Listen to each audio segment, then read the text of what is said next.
Welcome to Whispering Willows. I'm Tonya, and I'm a psychic medium. I'm Jamie, and I'm a psychotherapist. And today we're going to be talking about manifesting.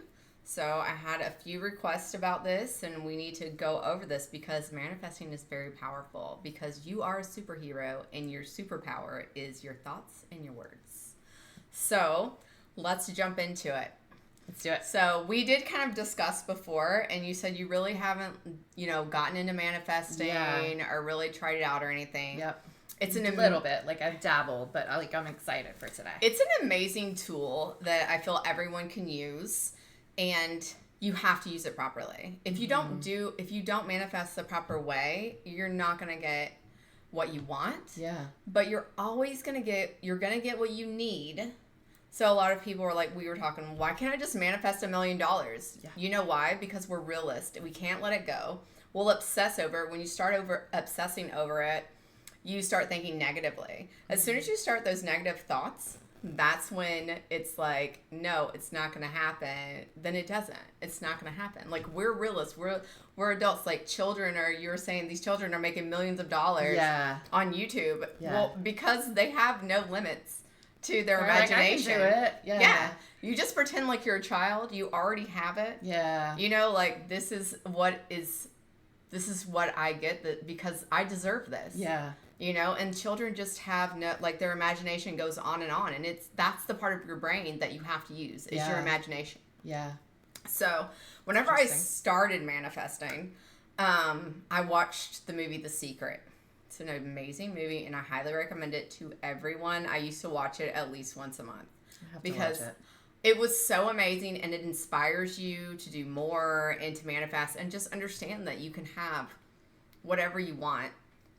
I manifested my whole journey down here to Myrtle Beach. Like, every single step of the way, I was manifesting something. I was like, oh my gosh, it happened. Oh my gosh, it happened. Yeah. Like, everything was being manifested. But I was in such a good state. I wasn't thinking negatively. I'm always saying to myself, everything always works out for you. And it does. Yeah. I'll be like, oh, it'll work out. Like, everything will work out for me. Like, I'll start worrying about something. I'll be like, nope. It's going to work out. Everything's going to work out. Yeah. There are so many different ways that you can manifest. Some of the ways that I've used are vision boards. Okay. So you kind of you can cut out sayings or pictures. Yeah. Mm-hmm. Vision boards are really good. And I probably started manifesting, I want to say over 15 years ago. I started manifesting, and that's when things started happening. I was like, oh my gosh, this was on my vision board. It's so weird. And it's not that I really made a lot of moves to make it happen, but I was definitely in the positive mindset. I was letting it go. Mm-hmm. Just put it on there. This is what I want. You set your intentions. You need to make it very clear of what you want. Don't be vague. So if you're vague, let me tell you an example. Okay. Yeah. So when I moved here, I was a little bit concerned because the job that I had gotten, it was commission only. And it's just me by myself. So I was like, okay, I know I can do this. It's going to be fine, But then I was like, it just made me really busy because in my job, I needed to be busy and I needed to be, making sales and, designing and organizing and all of these things. So I was like, put on my vision board. I'm going to be so busy. I'm so busy. I have so much money. I'm so busy. Within a month, I had 3 jobs. That's not the kind of busy that I wanted to. Yeah. But these are not jobs that I was looking for. People started calling me that I used to work with, and they said, hey, I know that you're in South Carolina now, but we need somebody to work online for this chat. Can you do that? Mm-hmm. And I was like, okay. So I started doing that. And then I had someone else call me from Georgia, and they're just like, hey, I know you're in South Carolina, and that's my territory. Can you go to these stores, and can you help me out with this, this, and this?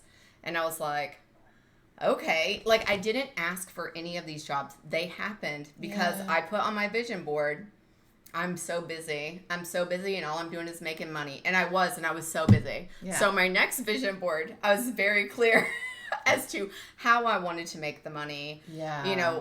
Just what I wanted to happen. And you just have to be really clear because if you are vague, you're going to be careful what you ask for. Yeah. So it was just kind of like that. And I was like, oh my gosh. We need to have a manifesting party. We should. Yeah, let's We do need to it. do like vision boards. The other things that I've done before is like writing.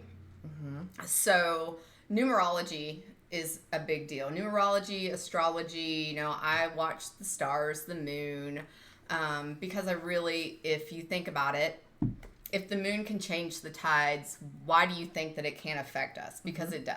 Yep. It affects us. So I do like moon rituals and stuff like that. So I like to manifest during the new moon. I don't always usually do it this way, but I've written 55 times, 5 days in a row during the new moon. The new moon usually spans like 3 days. So I'll start the day before it starts and then end the day after it ends. How do you know 55? 555 is like a manifesting number for okay. change. Oh. 555 is change. Okay. So the first time I did that one, Alyssa, my daughter, was at the hospital and it was a new moon and I was visiting her in Virginia. It was during 2020 COVID and I was living in Ohio, but I was visiting her in Virginia for the new baby. And I was like, oh, it's the new moon. I'm going to manifest because they were at the hospital. So I was at home watching the dog and I was like, okay, what am I going to manifest? I knew I wanted to move to South Carolina, but I was looking more towards Charleston. And for some reason, out of nowhere, I was just like, I'd really gotten into organizing it. And during COVID, when we weren't working, I started studying organizing and organization and stuff like that. I did not come from an organizing background. I did do some design work for a company and help with design, and I was really into that. So I liked that part, but it also had to do with organizing. So I started writing. I wrote down, I probably have the notebook here. I could show you. It has the date on it. Yeah. And it was like the day before Peyton was born, like in May. It was a 5-month also. So I started writing down, I'm going to be an extremely successful professional organizer in Myrtle Beach. I wrote that for 5 days, 55 times every day, and I felt it. You have to feel it. What is the feeling you're going to get by being a successful professional organizer? Like imagine like it's already Yes, happened. you imagine. Like you have to use your imagination, just like when you were a child and you're playing or... Do you have to write it in a way that says like I am a successful... like you already have it. Okay. Like, I think I wrote, I am a successful extremely successful professional organizer in Myrtle Beach. Yeah. Okay, and So I was you living feel in, it, you believe it. I was living in Sylvania, Ohio. Okay, I had no family in Myrtle Beach, like, and I was already looking for jobs in Charleston, so it was just weird that I like came up with Myrtle Beach, right? Yeah. So about a month later, I'm filling out applications for Charleston. I get a phone call, and I was filling an application for a design job. So I was going to design closets and organize. Their statement was the art of organization. Okay. So I was like, oh, this is cool. Like, this will be a fun job. So I get a phone call, and they want to interview me. And she goes, well, we have a position in Charleston. She goes, but you'll make more money in Myrtle Beach. And I was just like, okay, that's really weird. Like, how are they connected? I'm getting chills bumps like right now. But like, how are they connected? But this company was out of Columbia, but they had like different designers, on the coast. So they were just like, we're just really getting a lot of work out of Myrtle Beach right now, and you'll make more money. And I was just like, okay. I took the job. Yeah. I got down here. I was their number one for 2 years. And I was extremely successful, and I had a great time, and I loved it. And that is really, it took off. Like the first 6 months were a little, iffy, but then all of a sudden it was like, oh my gosh. Yeah. And so I still kind of do a little bit of organizing on the side. I will organize for people just because I like doing it. I'll reorganize my stuff. Yeah. For no reason. I'll be like, oh, I'm purging today. Yeah. And then I end up with hardly any clothes. So it's just like these things have happened. Yeah. And I remember the first time I watched The Secret. In The Secret, it says, you should, if you want to try this, start small. It says, think of something. Think of something that you want to see in the next 3 days. You put a limit on it. Mm-hmm. Okay. So I was like, okay. I work in Michigan. I'm in Ohio. Like, what's something that would be rare? You know, I'm thinking rare for me to see. And I was like, I'm going to see an olive tree. Because I think it was like the fall or the winter or something. Like, I'm not going to see, like, I'm not even outside looking at trees, you know? So I was like, I want to see an olive tree. Why? Just because olive trees represent new beginnings. Okay. Like the olive branch, you know, like you're extending an olive branch is about new beginnings and stuff. Okay. So it was just like an olive tree came to mind for me. And so the first 2 days, I was like, I want to see an olive tree within 3 days. The first 2 days, I'm looking for the olive tree. I'm just like, oh, like, you know, where am I going to see an olive tree? You know, like in your brain, you're like, where could I see an olive tree? Like, am I going to make this happen? You know? So on the third day, I'd forgotten about the olive tree. You know, I'm just like, oh, whatever. Let it go, right? I let it go. And I'm walking to the bathroom in a store. And I look over to the left. And I'm just like, I walk over there. And I'm just like, are there olives? Is this an olive tree? It was an olive tree. I saw the olive tree on the third day. I called my husband. I said, I just saw an olive tree. He's just like, okay. I was like, I told you I was going to see an olive tree, and I just saw an olive tree. Like, oh my gosh. how did you see an olive tree? You know, I'm just like going to the bathroom, just random. But I let it go. You know, there's just so many ways that you can do it. I think that people, like I said, you get obsessed with it. You start thinking about it, and you just keep mulling it over in your mind. Well, this is not going to happen. Like you're not. You know, this isn't going to happen because of this, this, and this. Like I said, we're realists. Like, we've lived this life. You know, we've been through a lot of stuff. So we get in our head so easily. I mean, but like I said, I have so many examples of when it has worked for me. I was like, okay, I think I want to move to South Carolina.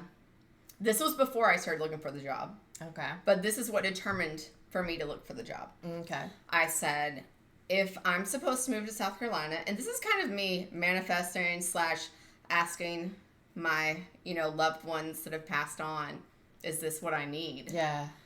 Give me a sign. Like, it's the same kind of thing. So I said, I worked in Michigan, living in Ohio. The license plates tagged you see are Ohio, Michigan, Florida.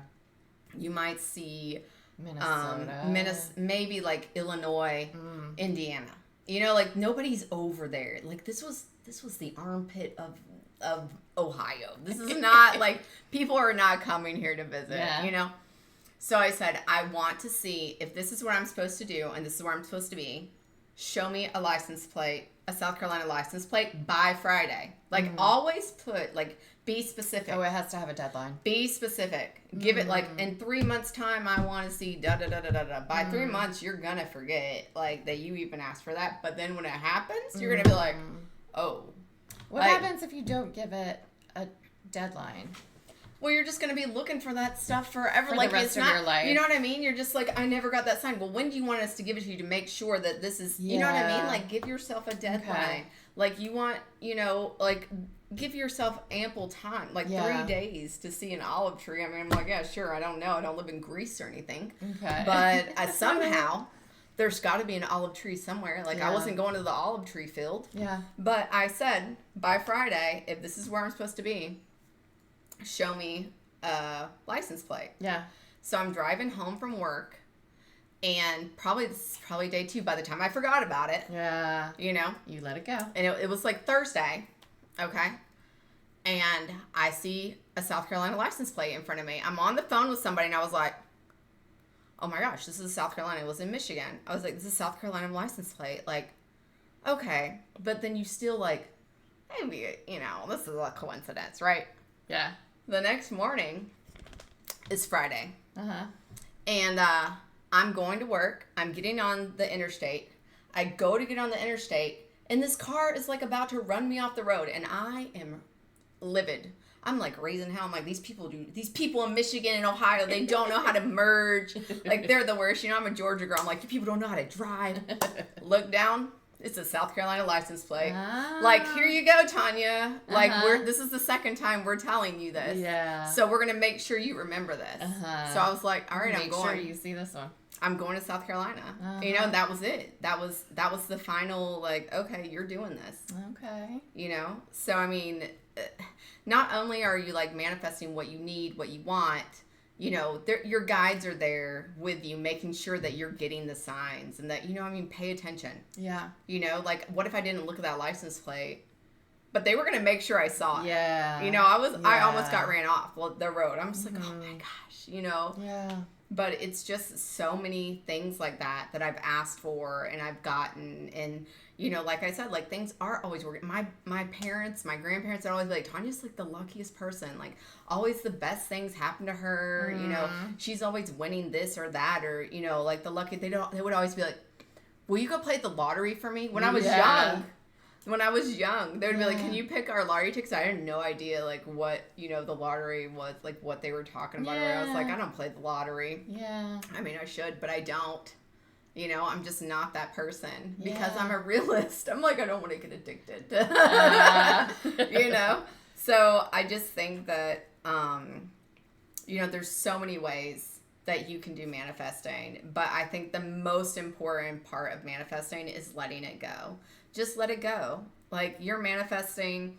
A lot of people think that it's, oh, you shouldn't manifest this, like, worldly things or something, like you're casting spells or something. And I'm just like, no, this is what we were here for. Like, this is what we came here for, to make our lives better and get what we need, you know, and what we want. And moving here, and I needed this.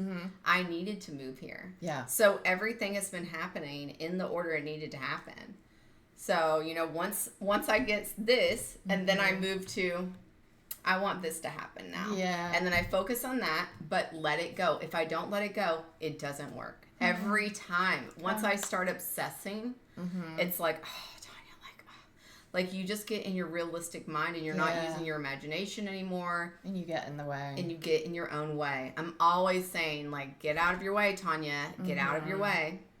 So what is another way to manifest besides, like, a vision board or writing it 55 times? I have written letters to my grandmother who's passed. Oh, okay. So that's a really good way. Journaling, letters, just write it as though you're writing your grandmother to tell her about all of your new exciting adventures that are, like, what already happening. Okay. Okay. Yeah, you can definitely. Here's the thing with manifesting that I think people don't understand also is that we all have free will. Okay. So say somebody's trying to manifest a certain person. Okay. You can manifest that this person is going to come to you, but if it doesn't work out, like, we have free will. So you can't manifest for someone to just stay with you and be with, you know what I mean? Yeah. Like, you can't do that. Like, you could have declined the job in Myrtle Beach because you had your heart set on Charleston. Right. Yeah. I could have declined that because we have free will, but because I had written that down and I remembered that I wrote that down, even though I was applying for jobs in Charleston, I wasn't even I was looking for jobs in Myrtle Beach, but I was like, there's nothing good that, you know, I was like, I need to make money. I have a lifestyle that I like to live. Yeah. And so I was like, okay. So filling out, you know, job applications in Charleston made sense to me. And then when she told me, I was like, okay, ding, ding, ding. Yes, this is take this job. Yeah. You know. So, and it was 3 days after my grandmother passed away that they called me and they wanted to do an interview. And I was like, okay, yes, I will do an interview. We can schedule that, but I'm going to my grandmother's funeral this weekend. So next week. And then they gave me the job. And, but it was just like everything, like all the time. And like, I know that my ancestors and my past loved ones are always helping me and they're listening to me. And not only that, there's the law of attraction. So whatever you put out, you get back. Yeah. So I'm a big believer in karma. And I do believe that, you know, how you treat someone else, you will at some point feel that also. Yeah, I agree. Know? So I think that all of that has to do with our minds and our thoughts and words. And I'll say things, I'll hear somebody say something, I'm like, don't put that into the universe. Yeah. I'll say that to them. And even my daughter does that now. She'll be like, Mom, don't put that out in the universe. Yeah, you know? Yeah. But yeah, I feel like it's exciting to manifest, especially when it happens, because you're just like, oh, wait. what? Can't believe I did that. Yeah. I can't believe this is happening. And then Yeah. I'm like, okay, it's time to change out my manifesting board. We're going to do this now because now I got this. Yeah. You know, so you're just kind of building upon different things. And like I said, not only are we manifesting with our minds and our thoughts, there's people on the other side watching us and they know what we want, but they also know what we need. Because we don't always get what we want because we might not need it. So you've got to think that way also. The universe is only going to give you what you want if that is something that you need. You know what I'm saying? Like, and if it's going to be beneficial. Yeah, it's going to be beneficial for you. Yeah. If it's not going to be beneficial for you, the universe isn't necessarily going to try to give you something that's not going to be beneficial for you. So, I mean, you have to, like, there's people on the other side. They're watching out for you. And they're like, I don't think that they need this. Yeah. She thinks that she needs this, but I don't think she needs that. Yeah. You know? Mm-hmm. So, I mean, I, have asked for things and I've gotten immediate responses. Like when I got this job I have now. Yeah.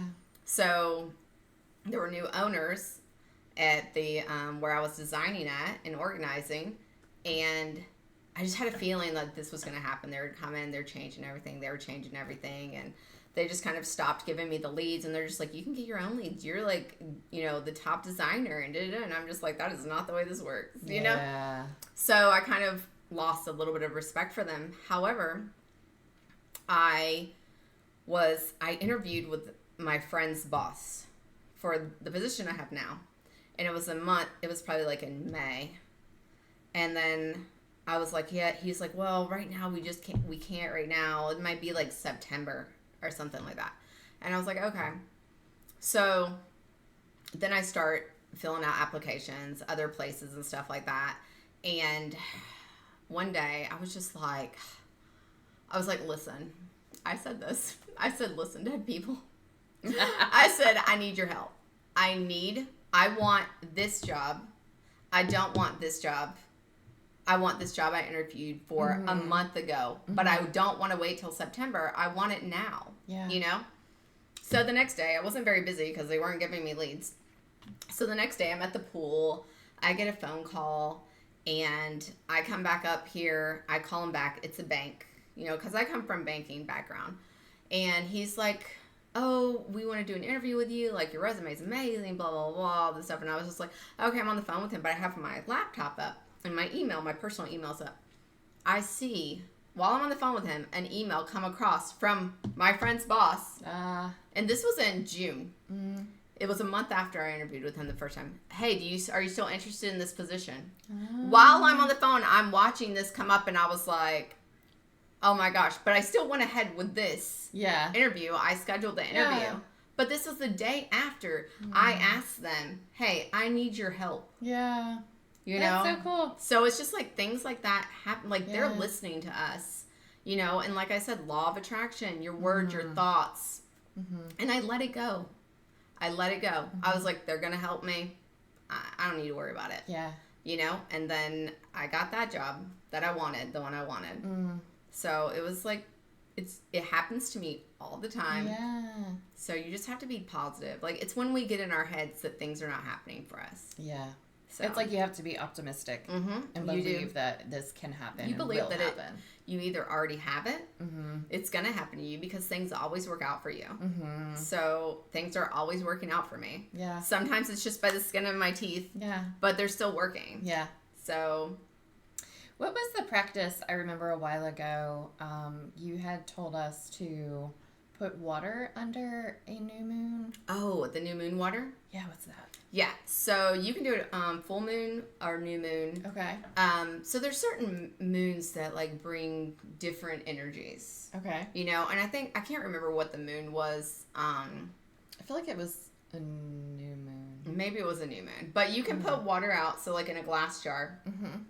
I'll do it on my balcony. And you put water out, and then the next day you drink the water and you think about what you want, you set your intentions, and you just manifest, and you already feel like you have it.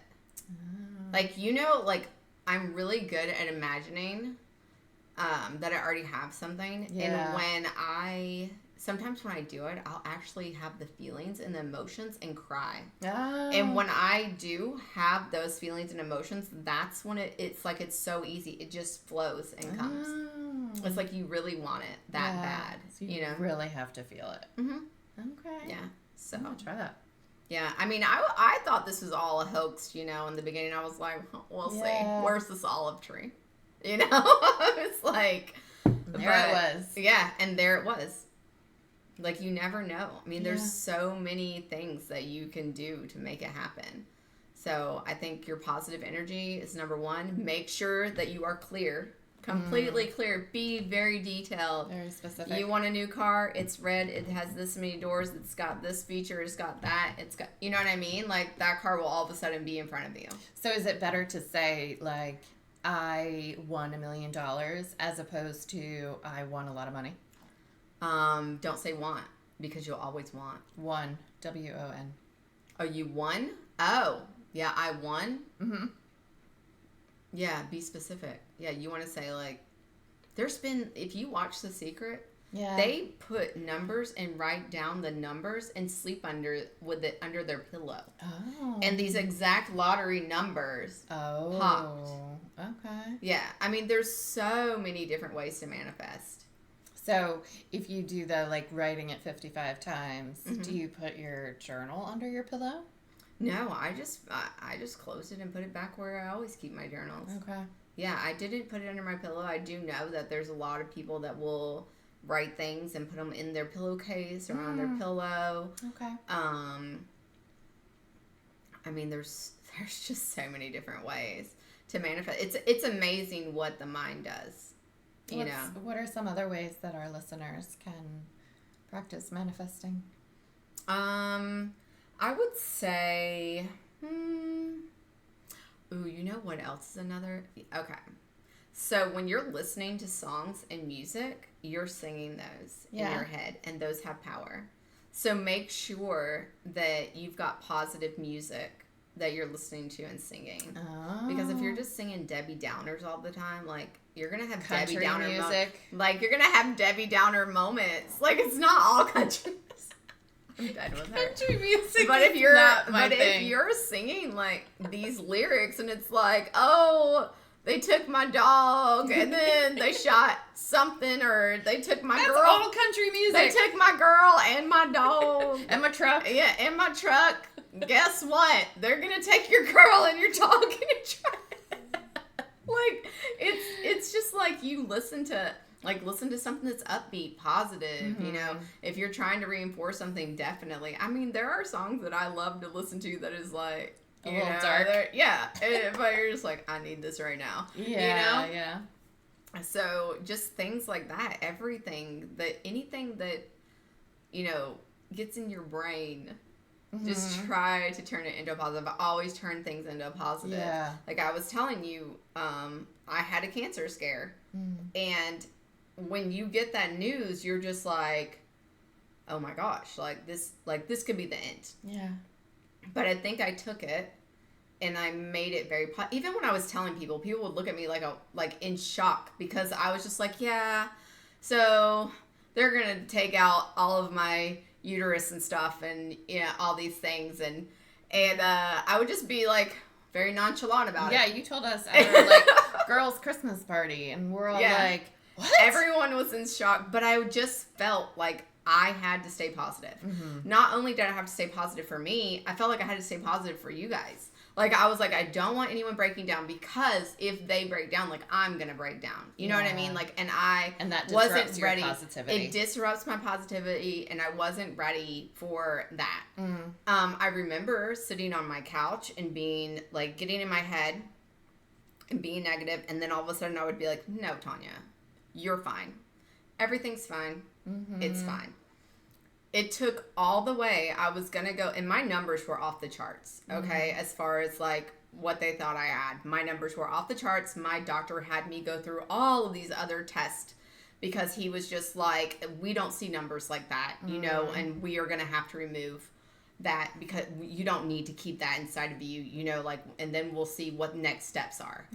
So I had to go through 2 months of just, like, very intense testing all over my body, and I was just like, okay, no, you're gonna be fine. And I tried to just keep a positive attitude. I would laugh and joke about it. I mean, and the thing is like, I felt like I can laugh and joke about this because it's happening to me. Yeah. You know what I mean? I wasn't saying anyone else's situation. Yeah.